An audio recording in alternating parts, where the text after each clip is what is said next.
Praise the Lord. நம்ம நேற்று தானியேலுடைய 3ஆம் அதிகாரத்தை தியானித்தோம். அந்த தானியேல் 3ஆம் அதிகாரத்தை தியானிக்கிறதுக்கு முன்னாடி அவருக்கு வந்த சொப்பனத்தை குறித்து பேசினோம். அதுக்கு பிறகு சாத்ராக், மெஷாக், ஆபேத்நேகோ இவங்களை அவங்கள நெருப்பில் தூக்கி போட சொன்ன நேபுகாத்நேச்சார், அவர் ஒரு பெரிய சிலையை நிறுவி அதை வணங்காத குற்றத்துக்காகத்தான் அந்த மாதிரி செய்ய சொன்னார் அப்படிங்கிறத பார்த்தோம். இப்போ அதே மாதிரி தொடர்ச்சியாக இந்த தானியேல் 4ஆம் அதிகாரத்துலேயும் அவருடைய பெருமை அவரை ஒரு மோசமான விளைவுக்குள்ள தள்ளுது.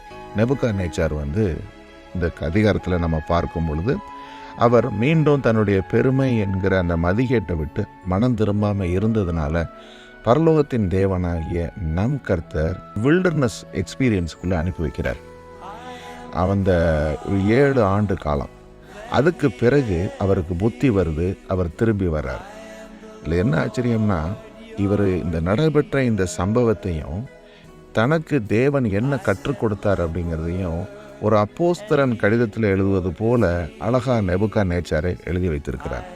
இதில் நம்ம பார்த்தோம்னா அதில் அப்படி அவர் வாசிக்க முடியுது. ஸோ நம்ம தியானிப்போம். முதல் வசனத்திலிருந்து, ராஜாவாகிய நேபுகாத்நேச்சார் பூமியெங்கும் குடியிருக்கிற சகல ஜாதிகளுக்கும் ஜாதிக்காரருக்கும் பாஷைக்காரருக்கும் எழுதுகிறது என்னவென்றால், உங்களுக்கு சமாதானம் பெருக கடவது.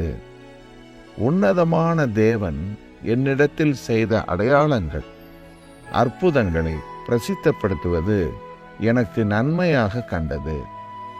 அவருடைய அடையாளங்கள் எவ்வளவு மகத்துவமும் அவருடைய அற்புதங்கள் எவ்வளவு வல்லமையுமாயிருக்கிறது. அவருடைய ராஜ்யம் நித்திய ராஜ்யம், அவருடைய ஆளுகை தலைமுறை தலைமுறையாய் நிற்கும். நேபுகாத்நேச்சாராகிய நான். ஓகே, இப்போ இந்த 3 வசனங்களில் பாருங்கள். அவர் சொல்கிறாரு, நான் எழுதுகிற இந்த கடிதம் எல்லோருக்கும் எழுதுகிறேன், பூமியில் உள்ள அத்தனை ஜனங்களுக்கும் எழுதுகிறேன். உன்னதமான தேவன் அவருடைய அடையாளங்கள் அற்புதங்களை நான் பிரசித்தப்படுத்தி ஆக வேண்டும் என்று சொல்லிட்டு சொல்கிறாரு. அவருடைய மகத்துவம் எவ்வளவு பெரியது, அவருடைய அற்புதங்கள் எவ்வளவு வல்லமையாக இருக்குது, அவருடைய ராஜ்யம் நித்திய ராஜ்யம், அவருடைய ஆளுகை என்றென்றைக்கும் இருக்கும். அப்போது ஒரு ராஜாவா நேபுகாத்நேச்சார் இருந்ததுனால அவருக்கு ஆளுகையை பற்றி தெரியும். அது மாத்திரமல்ல, ஒரு மனிதன் ஒரு பதவிக்கு வர்றதுன்னா அது எப்படிப்பட்ட காரியம், இப்படி அநேக காரியங்களை அவர் அறிந்திருக்கிறார். இப்போ அவர் சொல்கிறாரு, இதை எல்லாவற்றையும் நிறுவுவது பரலோக தேவனுடைய காரியம்தான். ஆனால் ராஜாக்கள் பூமியில் ஆளுகை செய்யலாம், அவங்களை ஆளுகை செய்கிறதற்கு பரலோகத்தின் தேவன் தான் அதை செய்கிறாரு அப்படிங்கிறத இங்கே சொல்ல தனக்கு என்ன நேர்ந்தது அப்படிங்கிறத பற்றி இங்கே சொல்கிறாரு பாருங்க. நேபுகாத்நேச்சாராகிய நான் என் வீட்டிலே சௌக்கியமுள்ளவனாய் இருந்து என் அரண்மனையில் வாழ்ந்து கொண்டிருந்தேன். நான் ஒரு சொப்பனத்தை கண்டேன், அது எனக்கு திகிலை உண்டாக்கிற்று. என் படுக்கையின் மேல் எனக்குள் உண்டான நினைவுகளும் என் தலையில் தோன்றின தரிசனங்களும் என்னை கலங்க பண்ணிற்று. ஆகையால் சொப்பனத்தின் அர்த்தத்தை எனக்கு தெரிவிக்கிறதற்காக பாபிலோன் ஞானிகளை எல்லாம் என்னிடத்தில் கொண்டு வரும்படியாக கட்டளையிட்டேன். அதாவது இதில் இந்த 5லிருந்து இந்த வசனங்கள், கொஞ்சம் வசனங்கள் பார்த்தீங்கன்னாக்க ஏற்கனவே நடைபெற்ற சம்பவம். தானியேல் 2ஆம் அதிகாரத்தில் நம்ம தியானித்த விஷயங்கள் தான் அதை ஒரு ரீகேப் மாதிரி சொல்கிறாரு. அதனால் நம்ம அதை மீண்டும் தியானிக்க போகிறதில்ல, நம்ம ஏற்கனவே அதை தியானித்திருக்கிறோம். அதில் அவர் சொல்லும்போது ஒரு காரியம் மாத்திரம் பாருங்களேன். நான் எல்லார்ட்டையும் கேட்டு பார்த்தேன், எனக்கு வந்த சொப்பனத்துக்கு என்ன அர்த்தம்னு யாராலையும் அதை விடுவிக்க முடியல. ஆனால் பெல்த்ஷாத்சார் என்கிற தானியேல் என்று ஒருத்தன் இருக்கிறாரே, அவருக்குள்ள பரிசுத்த தேவர்களுடைய ஆவி உண்டென்றும் எந்த மறைபொருளையும் அறிவது உனக்கு அரிதல்லவென்றும் நான் அறிவேன். நான் கண்ட என் சொப்பனத்தின் தரிசனத்தையும் அதன் அர்த்தத்தையும் சொல்லு என்று அவர் தானியேலுக்கு சொன்னார் இல்லைங்களா, அதை பற்றி இங்கே குறிப்பிடுகிறார்.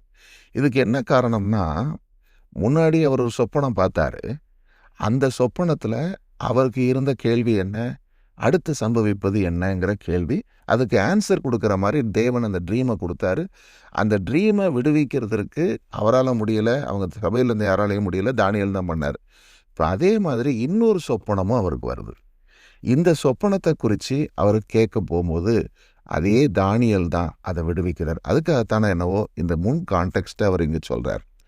அதுக்கு பிறகு அவருக்கு வந்த அடுத்த ட்ரீமை பற்றி இங்கே எழுதுகிறார். பாருங்கள், அடுத்து 10வது ட்ரீம் என்னென்னா, நான் படுத்திருந்த போது என் தலையில் தோன்றின தரிசனங்கள் என்னவென்றால், இதோ தேசத்தின் மத்தியிலே மிகவும் உயரமான ஒரு விருட்சத்தை கண்டேன். அந்த விருட்சம் வளர்ந்து பலத்து தேசத்தின் எல்லை பரியந்தம் காணப்படத்தக்கதாக அதன் உயரம் வான பரியந்தம் எட்டியது. அதன் இலைகள் நேர்த்தியும் அதன் கனிகள் மிகுதியுமாய் இருந்தது. எல்லா ஜீவனுக்கும் அதில் ஆகாரம் உண்டாயிருந்தது. அதன் கீழே வெளியின் மிருகங்கள் நிழலுக்கு ஒதுங்கினது. அதன் கொப்புகளில் ஆகாயத்து பட்சிகள் தாபரித்து சகல பிராணிகளும் அதனால் போஷிக்கப்பட்டது. நான் படுத்திருக்கையில் என் தலையில் தோன்றின தரிசனங்களை காணும்போது காவலாளராகிய பரிசுத்தவான் ஒருவன் வானத்திலிருந்து இறங்கி வர கண்டேன். அவன் உரத்த சத்தமிட்டு, இந்த விருட்சத்தை வெட்டி இதன் கொப்புகளை தரித்து போடுங்கள், இதன் இலைகளை உதிர்த்து இதன் கனிகளை சிதறடியுங்கள், இதன் கீழேயுள்ள மிருகங்களும் இதன் கொப்புகளில் உள்ள பட்சிகளும் போய்விடட்டும், ஆனாலும் இதன் வேர்களாகிய அடிமரம் பூமியில் இருக்கட்டும். இரும்பும் வெண்கலமுமான விலங்கு இடப்பட்டு வெளியின் பசும்புல்லிலே தங்கி ஆகாயத்து பனியிலே நனைவதாக, மிருகங்களோடே பூமியின் பூண்டிலே அவனுக்கு பங்கு இருக்க கடவது. அவனுடைய இருதயம் மனுஷ இருதயமாயிராமல் மாறும்படி மிருக இருதயம் அவனுக்கு கொடுக்கப்பட கடவது. இப்படி இருக்கிற அவன் மேல் 7 காலங்கள் கடந்து போக வேண்டும். அப்போ இந்த ட்ரீம் இருக்கு பார்த்தீங்களா, இது ரொம்ப வித்தியாசமானது. இந்த ட்ரீமை நம்ம பார்க்கும்போது, நம்ம கொஞ்ச நாளைக்கு முன்னாடி எசேக்கியேலில் கொஞ்சம் தியானித்தோம். உங்களுக்கு ஞாபகம் இருக்கும். அதில் நம்ம பார்த்தோம், தேவன் ஒரு பெரிய ஒரு விருட்சத்தை குறித்து அங்கே குறிப்பிட்டார். அந்த விருட்சம் அது பார்த்தீங்கன்னா, தன்னுடைய நுனியிலே தனது கொப்புகளை வளர விட்டது அப்படின்னு சொன்னார். அதுக்கு என்ன காரணம்? அங்கே எகிப்தின் ராஜாவும் தீரின் ராஜாவும் தங்களுடைய இருதயத்தை தேவனை போல மாற்றி அவங்க பெருமையினாலே விழுந்து போனார்கள். ராஜ்யபாரம் பண்ணுறவங்க தான், செல்வாக்கு உள்ள ராஜ்யம் அவங்களுடையது, செல்வ செழிப்பான தேசம் அவர்களுடையது. ஆனாலும் கூட அவர்களுக்கு ஆளுகையை அளித்த தேவனை அவர்கள் மறந்து ஏதோ தாங்களே எல்லாவற்றையும் செய்தது போல மமதை கொள்ளும்போது வீழ்ச்சி வந்ததை அங்கே விருட்சத்தின் மூலம்தான் தேவன் காண்பித்து கொடுத்தார். அந்த விருட்சத்தை வெட்டி போடுங்கள்னு. அதே மாதிரி இங்கே நேபுகாத்நேச்சாரும் பார்க்குறாரு, ஒரு லஷ் ட்ரீ, ரொம்ப செழிப்பான ஒரு மரம் பார்க்குறாரு. அதில் நிறைய உயிரினங்கள் தங்கி இருக்குது. அவன் இந்த உயிரினங்களுக்கெல்லாம் சாப்பாடு அந்த மரத்திலிருந்து கிடைக்கிது. இதையெல்லாம் தெளிவாக அந்த ட்ரீமில் பார்த்ததை அப்படியே நேர்த்தியாக எழுதியிருக்கிறார் பாருங்க. அப்போ சொப்பனத்தில் பார்த்த எல்லாமே அவருக்கு ஞாபகத்தில் வச்சு எழுதுறாரு. இந்த மாதிரி ரொம்ப பர்ஃபெக்டாக அந்த ட்ரீமில் பார்த்த விஷயங்களை எழுதுறாரு. பரலோகத்திலிருந்து ஒரு காவலாளின்னு அவர் எழுதுறாரு. அவர் ஒருத்தர் இறங்கி என்ன செய்கிறாராம், இவரை என்ன சொல்றாரு, நான் படுத்திருந்த போது இதை காண்ட காவலானாகிய பரிசுத்தவான் வானத்திலிருந்து இறங்கி வர கண்டேன். இது ஒரு தேவதூதனை குறித்து எழுதுறாரு. ஒரு பரிசுத்தவான் இறங்கி வந்தான். அவன் ஒரு சத்தம் போட்டான். என்ன சொல்கிறான்? இதன் கொப்புகளை தரித்து போடுங்கள், இதன் இலைகளை உதிர்த்து இதன் கனிகளை சிதறடியுங்கள் அப்படின்னு சொல்கிறான். இதனுடைய இந்த மாதிரியான விளைவுகள் வரும் பொழுது என்ன நடக்குங்கிறதெல்லாம் சொல்லிடுறான் அவன். இப்படி அவன் சொன்னதுக்கு என்ன காரணம்? ஏன் இப்படிப்பட்ட ஒரு அருமையான மரம் வெட்டப்படணும் அப்படிங்கிறதெல்லாம் இங்கே சொல்லலை. ஆனால் அதை தேவன் தானியேல் மூலமாக ராஜாவுக்கு வெளிப்படுத்துகிறார். ஸோ இதெல்லாம் அவர் சொப்பனத்தில் பார்த்தாரு. அப்போது 17ஆம் வசனத்தில் எழுதுகிறாரு, உன்னதமானவர் மனுஷருடைய ராஜ்யத்திலே ஆளுகை செய்து தமக்கு சித்தமானவனுக்கு அதை கொடுத்து மனுஷரில் தாழ்ந்தவனையும் அதன் மேல் அதிகாரியாக்குகிறார் என்று நர ஜீவன்கள் அறியும்படிக்கு காவலாளரின் தீர்ப்பினால் இந்த காரியம், பரிசுத்தவான்களின் மொழியினால் இந்த விசாரணையும் தீர்மானிக்கப்பட்டது என்றான். காரணத்தையும் தேவதூதன் சொல்லிட்டாரு. கடைசி வசனம் பாருங்க, போட்டிருக்குது. ஏன் தேவன் இதை செய்தாருங்கிறத அந்த தூதனே சொல்லிவிட்டார். என்ன சொல்லியிருக்கிறாரு? உன்னதமானவர் மனுஷருடைய ராஜ்யத்தில் ஆளுகை செய்கிறாரு. யாருக்கு சித்தமா இருக்கிறாரோ அவனுக்கு அதை கொடுப்பார். இப்போ பாருங்களேன், விரும்புகிறவனாலும் அல்ல, ஓடுகிறவனாலும் அல்ல, அதை அருளுகிற தேவனாலே ஆம் என்று வசனத்தில் சொல்லப்பட்டிருக்கிற காரியத்தை இங்கே பார்க்க முடியுது. அப்போது ஒரு மனிதன் தன்னை குறித்து பெருமை பாராட்டவும், நான் எனது அறிவினால் இதை சம்பாதித்தேன், நான் எனது மிகுந்த உழைப்பினாலே எனக்கு இது கிடைத்தது அப்படின்னு சொல்லி பல நேரங்களில் தன்னை பெருமை பாராட்டி கொள்ளக்கூடாது என்பதை காண்பிக்குது. ஏன்னா ஒரு மனிதன் பிரயாசப்பட்டிருக்கலாம், அவன் எவ்வளவோ அறிவையும் புத்தியையும் அவன் பயன்படுத்தி இருக்கலாம். ஆனால் அவனுடைய பிரயாசத்தின் பலனை அவனுக்கு கிடைக்க செய்வது கர்த்தர். கர்த்தர் ஒருவனுக்கு கொடுக்கவில்லை என்று சொன்னார். ஒரு கட்டுகிறவனுடைய வீடு விருதான்னு வாசிக்கிறாங்க. கர்த்தர் வாசலை காக்காவிட்டால் கட்டுகிறவனுடைய வீடு விருதா. அப்போ என்ன, எல்லாவற்றையும் காத்து ஒரு மனிதனுக்கு கிடைக்கும்படி செய்கிறவர் தேவன் என்பதை நர ஜீவன்கள் அறியட்டும்ங்கிறார். இப்போ every man has to know this அப்படிங்கிறதுக்காகத்தானே இதை அவர் சொல்லிவிட்டார். சொன்ன பிறகு நெபுகாத் நேச்சார் என்ற ராஜாவாகிய நான் கண்ட சொப்பனம் இதுவே, இப்போது பெல்ஷாத்சாரே நீ இதன் அர்த்தத்தை சொல்லுன்னு சொல்லி தானியேல்கிட்ட கேட்குறார்.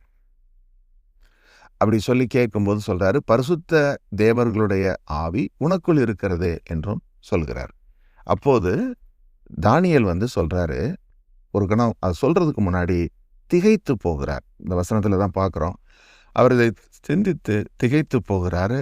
சொல்லிட்டு சொல்றாரு, ராஜா, நீங்கள் கண்ட சொப்பனம் இல்லை, அது சொல்றதுக்கு முன்னாடி ராஜா சொல்றாரு, அதை பற்றி நீ கவலைப்படாத, அந்த ட்ரீமை பற்றி நீ கலங்க வேண்டாம், அதனுடைய அர்த்தத்தை சொல்லுன்னு சொல்லும்போது தானியேல் சொல்றாரு, என் ஆண்டவனே, அந்த சொப்பனம் உம்முடைய பகைவரிடத்திலும் அதன் அர்த்தம் உம்முடைய சத்துருக்களிடத்திலும் பலிக்க கடவுது. ஏன்னா இந்த ட்ரீம் உங்கள் மேலே வந்திருக்கிற ஒரு நியாய தீர்ப்பு, அது உங்களுடைய பகைவர்கள் மேலே வரட்டும் என்று சொல்றாரு. காரணம் என்ன? As a king, Daniel respects him and he talks with all humility before the king. ராஜாவுக்கு முன்பாக எவ்வளவு தாழ்ச்சியாக இதை சொல்கிறாருங்கிறத பார்க்குறோம். சொல்கிறார், நீர் கண்ட விருட்சம் வளர்ந்து பலத்து தேசத்தின் எல்லை பரியந்தம் காணப்படத்தக்கதாக அதன் உயரம் வான பரியந்தம் எட்டியது. பாருங்க, அந்த மரம் ரொம்ப அதிகமாக உயர்ந்து போய் வானம் வரைக்கும் போச்சு. அதனுடைய இலைகள் இந்த மாதிரி இருந்துச்சு, அதனுடைய கனிகள் இப்படி இருந்துச்சு, அதுக்கு கீழே அநேக மிருகங்கள் தங்குச்சு. அதுக்கு எல்லாத்துக்கும் என்ன, அது பெரியவரும் பலத்தவருமாய் இருக்கிற ராஜாவாகிய நீர்தாமே, உமது மகத்துவம் பெருகி வான பரியந்தமும் உமது கர்த்தத்துவம் பூமியின் எல்லை பரியந்தமும் எட்டி இருக்கிறது. இந்த விருட்சத்தை வெட்டி அதை அழித்து போடுங்கள், ஆனாலும் இதன் வேர்களாகிய அடிமரம் அதன் தரையில் இருக்கட்டும் என்றும் சொன்னதுக்கான அர்த்தம் என்ன அப்படிங்கிறத சொல்றாரு பாருங்க. ராஜாவே, அதன் அர்த்தமும் ராஜாவாகிய ஆண்டவன் மேல் வந்த உன்னதமானவருடைய தீர்ப்பும் என்னவென்றால், மனுஷரிலிருந்து நீர் தள்ளிவிடப்படுவீர், வெளியின் மிருகங்களோடே சஞ்சரிப்பீர், மாடுகளைப் போல புல்லை மேய்ந்து ஆகாயத்து பணியிலே நனைவீர். உன்னதமானவர் மனுஷருடைய ராஜ்யத்தில் ஆளுகை செய்து தமக்கு சித்தமாயிருக்கிறவனுக்கு அதை கொடுக்கிறார் என்பதை நீர் அறிந்து கொள்ளும் மட்டும் 7 காலங்கள் உம்முடைய பேரில் கடந்து போக வேண்டும். ஆனாலும் விருட்சத்தின் வேர்களாகிய அடிமரம் தரையில் இருக்கட்டும் என்று சொல்லப்பட்டது என்னவென்றால், நீர் பரம அதிகாரத்தை அறிந்த பின் ராஜ்யம் உமக்கு நிலை நிற்கும். ஆகையால் ராஜாவே, நான் சொல்லும் ஆலோசனையை நீர் அங்கீகரித்து கொண்டு நீதியை செய்து உமது பாவங்களையும் சிறுமையானவர்களுக்கு இறங்கி உமது அக்கிரமத்தையும் அகற்றிவிடும். அப்பொழுது உம்முடைய வாழ்வு நீடித்திருக்கலாம் என்றான். ஸோ தானியேல் ரொம்ப கஷ்டப்பட்டு இதை சொல்கிறாரு. ராஜா, உங்களுக்கு இப்படி ஒரு ட்ரீம் வந்துருச்சு, அதே நேரத்தில் நீங்கள் அதனுடைய அர்த்தம் என்னன்னு சொல்லி பார்த்தீங்கன்னா, இந்த மாதிரி நீங்கள் தான் அந்த காட்டப்பட்ட அந்த மரம் உங்களை தான் குறிக்குது. நீங்கள் இவ்வளவு பராக்கிரமத்தில் இருக்கிற உங்களை தேவன் ஏற்படுத்தினார், எல்லாமே செய்தார். ஆனால் நீங்கள் மேட்டிமை அடைஞ்சிட்டீங்க. இதன் நிமித்தம் என்ன ஆக போகுது, உங்கள் மேலே ஆண்டவருடைய நியாய தீர்ப்பு வந்திருக்குது. நீங்கள் வெளியில் இருக்கிற மிருகங்கள், அதாவது வனாந்தரத்தில் அந்த மிருகங்கள் கூட போய் நீங்கள் சஞ்சரிக்க போகிறீங்க. மனுஷங்களுடைய கூட்டத்திலிருந்து போய் நீங்கள் மிருகங்கள் கூட தான் நம்ம வாழ போகிறீங்க. மாடு மாதிரி நீங்கள் புல்லை சாப்பிட போகிறீங்க. ஆகாயத்து பனியில் நனைய போகிறீங்க அப்படின்னு அர்த்தம். ஒரு ட்ரெஸ்ஸு போடாமல் ஒரு பைத்தியக்காரன் மாதிரி, சிம்பிளாக சொல்கிறதுனா, ஒரு பைத்தியக்காரன் வந்து ஒரு ட்ரெஸ்ஸு போடாமல் மாட்டுக்கு புத்தி பேதலித்து அப்படியே போய் ரோட்டில் நடந்து போகிற மாதிரி இந்த ராஜா வந்து என்ன செய்ய போகிறாரு? அரசவையை விட்டு, ராஜ்யத்தை விட்டு, ராஜ வஸ்திரத்தை எல்லாம் விட்டு அவர் வந்து ஒரு இந்த மாதிரி போய் ஒரு பைத்தியக்காரன் மாதிரி போய் அலைய போகிறாரு அப்படின்னு சொல்லி. எவ்வளவு நாளைக்கு? 7 ஆண்டுகள், 7 காலங்கள் செல்ல வேண்டும் என்பதற்கு இன்டர்பிரிட்டேஷன் 7 ஆண்டுகள் என்று சொல்கிறாங்க. ஸோ ஆனால் ஒரு குட் நியூஸ் என்னென்னா, மரத்தினுடைய அந்த அடிமரம் இருக்கட்டும் என்று சொல்லப்பட்டது. அதுக்கு என்ன காரணம்? அவர் ராஜ்யபாரத்தை இழந்து போகலை. யூஸ்வலாக ஒரு ராஜா வந்து ராஜ்யபாரத்தை இழந்த பிறகு தான் இந்த மாதிரியான ஒரு விஷயம் வரும். ஆனால் இவருக்கு அது இழக்கலை. அதுதான் இங்கே சொல்கிறார். ஆனால் தானியேல் சொல்கிறார், நீங்கள் என்ன செய்யுங்க ராஜா, உடனடியாக நீங்கள் உங்களை தாழ்த்துங்க என்று ஒரு ஆலோசனையும் கொடுக்குறாரு. அந்த ஆலோசனை பாருங்கள், சிறுமையானவர்களுக்கு நீங்கள் இறங்குங்க, உங்களுடைய பாவங்களை கழுவுங்க, நீதி செய்யுங்க. ஏன்னா அநீதியும் அக்கிரமமும் செய்து சிறுமையானவருடைய நியாயத்தை புரட்டுகிற பொழுது நம்ம எதனால் அதை செய்கிறோம் தெரியுமா? பெருமையினால் செய்கிறோம். அந்த நாட்களில் நம்மகிட்ட அநீதி போய் வந்து விடுகிறது. அதை உடனடியாக நீக்கி சரி செய்யுங்கன்னு ஒரு ஆலோசனை கொடுக்குறாரு. ஆனால் நெபுகாத்நேச்சாருக்கு என்ன சம்பவிக்கும் என்று தேவன் சொன்னாரோ அது சம்பவித்தது. அப்போது அவர் இதை செய்யலை என்று பார்க்குறோம். சொல்கிறாரு, இதெல்லாம் ராஜாவாகிய நெபுகாத்நேச்சார் மேல் வந்தது. 12 மாதம் சென்ற பின்பு ராஜா பாபிலோன் ராஜ்யத்தின் அரண்மனையில் மேல் உலாவிக் கொண்டு, பாருங்க, இங்கே தான் ஆண்டவருடைய ஃபோர் நாலேஜ் அண்ட் ஒரு காரியம் நடப்பதற்கு முன்பே தேவன் அதை குறித்து சொல்லுகிறார் என்பதை பார்க்க முடியும். இப்போ இந்த ராஜா நெபுகாத்நேச்சார் ஒரு ரட்சிக்கப்பட்ட கிறிஸ்தவர் அல்ல. இவர் தேவனை அறியாதவர். ஆனால் இவர் வாழ்க்கையில் எவ்வளவு தூரம் தேவன் ஒவ்வொரு காரியத்தையும் நேர்த்தியாக செய்து அவருக்கு சொல்கிறாருங்கிறத பாருங்கள். இப்போ இது எதை காண்பிக்குது? நம்முடைய ஆண்டவராகிய இயேசு கிறிஸ்து எல்லோருக்கும் தேவன், எல்லோருக்கும் சொப்பனங்களை கொடுக்குறாரு, வார்னிங்ஸை கொடுக்குறாரு. பெருமையாக நடக்கிற அரசர்கள், பெரிய பெரிய அதிகாரிகள் எல்லோருக்குமே அவர் வார்னிங்ஸை கொடுத்து கொண்டு தான் இருக்கிறார். அதை கேட்காமல் போகும்போது தான் இது சம்பவிக்கிறது என்று சொல்லி பாருங்கள். அந்த ராஜா வந்து இந்த ட்ரீம்ஸ் எல்லாம் சொன்ன பிறகு 12 மாதம் கழித்து ஒரு சம்பவம் நடக்குது. அது என்னென்னா, அவருடைய அரண்மனையினுடைய மேலே உலாவி கொண்டு இருக்கிறாரு. அப்படி உலாவி கொண்டு இருக்கும்போது இந்த 30ஆம் வசனம் ரொம்ப முக்கியம். ஏன்னா இதுதான் அந்த ஹைலைட்டு. ஏன் இந்த ராஜா மேலே நியாய தீர்ப்பு வந்துச்சுன்னு சொல்லி பார்த்தீங்கன்னா, அவர் எவ்வளவோ அநீதிகள் அக்கிரமங்கள் செய்திருக்கிறார். அதனுடைய ஹைட்ஸாக ஒரு காரியம் அவர்கிட்ட நடக்குது. என்ன பாருங்க, அவர் சொல்றாரு, இது என் வல்லமையின் பராக்கிரமத்தினால் நான் என் மகிமை பிரதாபத்துக்கென்று ராஜ்யத்துக்கு அரண்மனையாக நான் கட்டின மகா பாபிலோன் அல்லவா என்று சொன்னான். ராஜா சொல்றாரு, பாரு, நான் கட்டின அரண்மனை எவ்வளவு பெருசு, நான் ஸ்தாபித்த இந்த ராஜ்யம் எவ்வளவு பெருசு அப்படின்னு சொல்லிக்கிட்டு இருக்கும்போதே, இந்த வார்த்தை ராஜாவின் வாயில் இருக்கும்போதே வானத்திலிருந்து ஒரு சத்தம் உண்டாகி, ராஜாவாகிய நெபுகாத்நேச்சாரே, ராஜ்யபாரம் உன்னை விட்டு நீங்கிற்று. மனுஷரிலிருந்து தள்ளப்படுவாய், வெளியின் மிருகங்களோட சஞ்சரிப்பாய், மாடுகளைப் போல புல்லை மேய்வாய். இப்படியே உன்னதமானவர் மனுஷனுடைய ராஜ்யத்தில் ஆளுகை செய்து தமக்கு சித்தமானவனுக்கு அதை கொடுக்கிறார் என்பதை நீ அறிந்து கொள்ளும் மட்டும் 7 காலங்கள் உன்மேல் கடந்து போகும் என்று உனக்கு சொல்லப்படுகிறது என்று விளம்பினது. அந்த நேரமே அந்த வார்த்தை நெபுகாத்நேச்சாரிடத்தில் நிறைவேறிற்று. அவன் மனுஷரிடத்திலிருந்து தள்ளப்பட்டு மாடுகளைப் போல புல்லை மேய்ந்தான். அவனுடைய தலைமயிர் கழுகுகளுடைய இறகை போலவும் அவனுடைய நகங்கள் பட்சிகளுடைய நகங்களைப் போல வளரும் மட்டும் அவன் சரீரம் ஆகாயத்து பனியிலே நனைந்தது. பார்த்தீங்களா?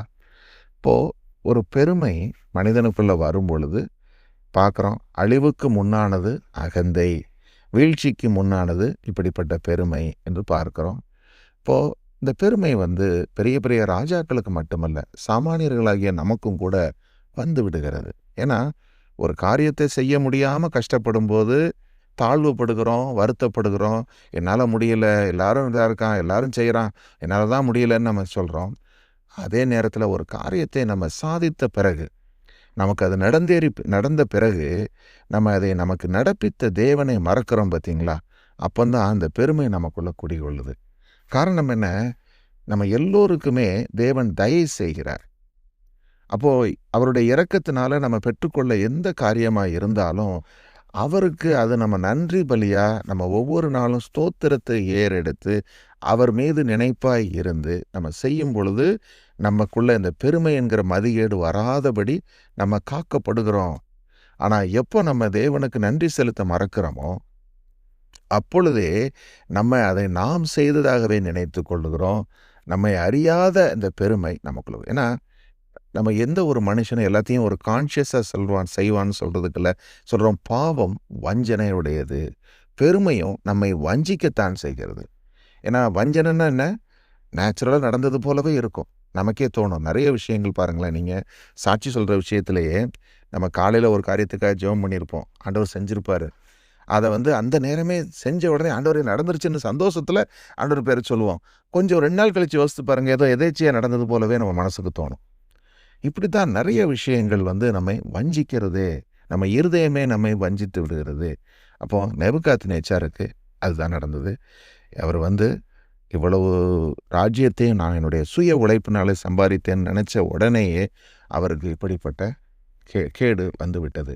இப்போ அதுக்கு பிறகும் தேவன் அவரை விடுவிக்கிறார். எப்பன்னு சொல்லி பார்த்தீங்கன்னா, அந்த நாட்கள், அந்த 7 காலங்கள் கடந்து போன பிறகு அவர் வானத்தை நோக்கி ஏறெடுத்து பார்க்குறாரு. பார்க்கும்போது என் புத்தி எனக்கு திரும்ப வந்தது. அப்பொழுது நான் உன்னதமானவரை ஸ்தோத்தரித்து, முதல்ல செய்கிற காரியம் என்ன? தேவனை முதலாவது ஸ்தோத்தரிக்கிறாரு. என்றென்றைக்கும் ஜீவித்திருக்கிறவரை புகழ்ந்து மகிமைப்படுத்தினேன்.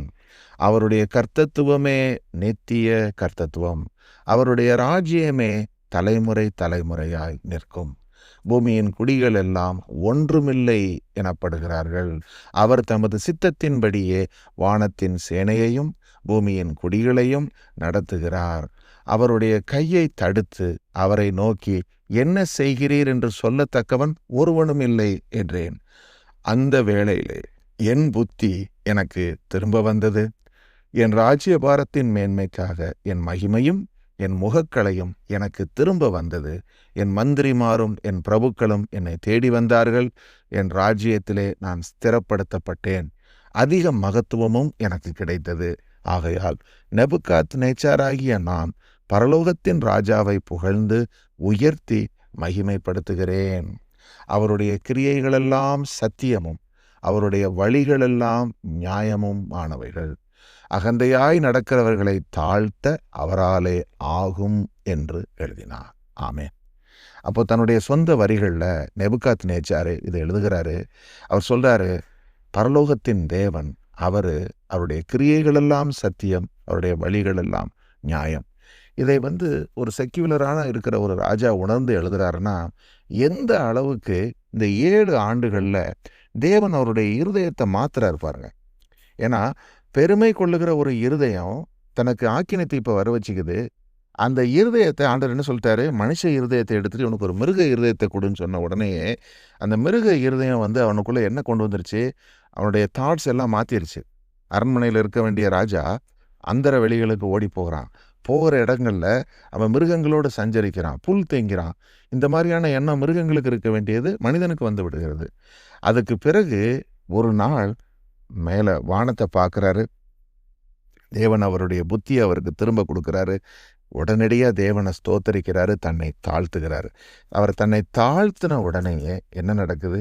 தேவன் அவரை ரீஸ்டோர் பண்ணுறார். மறுபடியும் அவர் இழந்து போன ராஜ்யம் அவருக்கு கொடுக்கப்படுது. அவர் அரண்மனையில் வைக்கப்படுகிறாரு. அதுக்கு பிறகு அவர் புத்தி எல்லோருக்கும் இதை ஒரு சாட்சியாக எழுதி வைக்கிறார். நான் பாருங்கள் பெருமையினால் விழுந்து போயிட்டேன், நீங்கள் எப்படி விழுந்து போயிடாதீங்க என்று சொல்லி இதை எழுதுகிறார். இப்போது நம்ம பார்க்குறோம், அதே அந்த அதிகாரத்தில் நம்ம தீருவின் ராஜாவாக சொல்லப்பட்டவன் யார்? சாத்தானாகிய வலு சர்ப்பம். அவன் என்ன செய்யப்படுகிறான்? அவன் ஏன் விழுந்து போனான்னு சொல்லி பார்க்குறோம். பெருமையினால் விழுந்து போனான். என்று லூசிஃபர் என்கிற அந்த தேவதூதன் விழுந்து போனான்னு சொல்லி எசேக்கியேலில் நம்ம பார்க்குறோம் இல்லைங்களா? இது வேறொரு அதிகாரத்தில் நம்ம வாசிக்கிறோம். இப்போ என்னன்னா, இந்த மாதிரியான காரியங்கள் நமக்கும் சம்பவிக்குது. இதிலிருந்து நம்மை காத்து கொள்ளும்படியாகத்தான் இந்த அதிகாரத்தை தேவன் நமக்கு தந்திருக்கிறார். ஆமென்.